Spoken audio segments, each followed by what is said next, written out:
साथियों को ये जानकारी दे रहा हूँ कि प्रदेश में 18 से लेके 44 साल तक, क्योंकि 45 से ऊपर के आयु के हमारे नागरिकों का, वरिष्ठ नागरिकों का टीकाकरण का अभियान जारी है। डोजेज की उपलब्धता के हिसाब से वो वैक्सीनेशन का कार्यक्रम चल रहा है, वो यथावत चलता रहेगा। हमारी कोशिश रहेगी कि जल्दी डोजेज प्राप्त होते रहें और हम वैक्सीनेशन को और गति प्रदान करते रहें, क्योंकि संक्रमण की चेन तोड़ना नंबर 1 और वैक्सीनेशन का काम तेज़ी से करना नंबर 2, ये इस महामारी पर नियंत्रण करने के लिए बहुत आवश्यक है।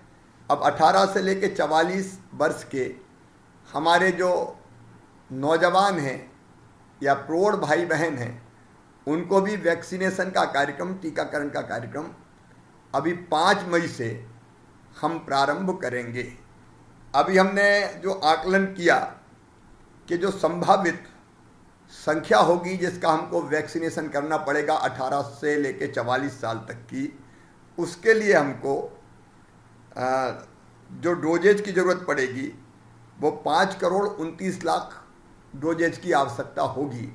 तो 5 करोड़ 29 लाख डोजेज के दोनों वैक्सीन निर्माता जो कंपनी हमारी कोविशील्ड वैक्सीन के लगभग 4 करोड़ 76 लाख और कोवैक्सीन के लगभग 52 लाख 25 हज़ार डोजेज के क्रय करने के, खरीदने के ऑर्डर हमने दे दिए हैं।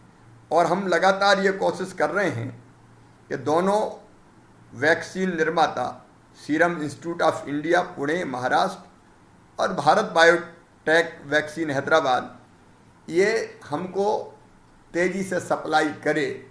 अभी सप्लाई की सुनिश्चितता नहीं कि कब वो कितनी देंगे, ये बताने की स्थिति में नहीं है, और इसलिए अभी 1.5 लाख डोज के हिसाब से हमने वैक्सीनेशन का प्रोग्राम जो हमारे अभी हाथ में है फाइनल किया है। इस बीच मुझे लगता है 15 मई के आसपास हमको और डोजेज प्राप्त होने लगेंगे, जो चर्चा के आधार पर दिखाई दे रहा है।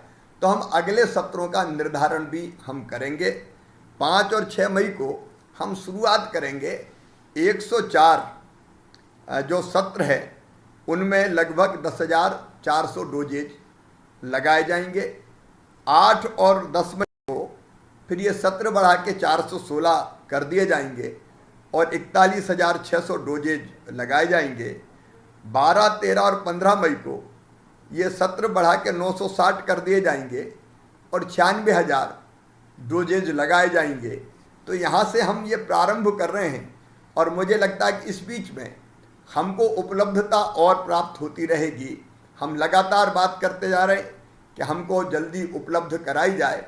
तो जैसे जैसे उपलब्ध होती जाएगी हम अपने नौजवानों को ये वैक्सीन लगाते जाएंगे, सबको निःशुल्क लगाएंगे। ये हमारा संकल्प है, कोई नहीं छूटेगा, ये भी हमारा संकल्प है।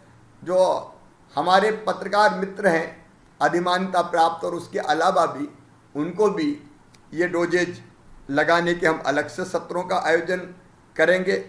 और दोनों कंपनियों से बात करके हम इस बात की भी संभावनाएं टटोल रहे हैं कि अगर ये निश्चित समय सीमा में डोजेज की आपूर्ति हमको नहीं कर पाती तो क्या हम 2 के अलावा इंपोर्ट करके भी कहीं से और तीसरी वैक्सीन ला सकते हैं। तो उस संभावना के भी मैंने निर्देश दिए हैं, ताकि यथासंभव हम अपने 18 से लेकर 44 साल तक के नौजवान बेटे बेटियों को भी और प्रौढ़ भाई बहनों को भी ये वैक्सीन के डोज लगा के उनको स्वस्थ रहने की आश्वस्ति दे सकें और इस महामारी से बचाने के लिए प्रतिरोधक क्षमता उनके अंदर पैदा हो, इस बात का प्रयास कर सकें।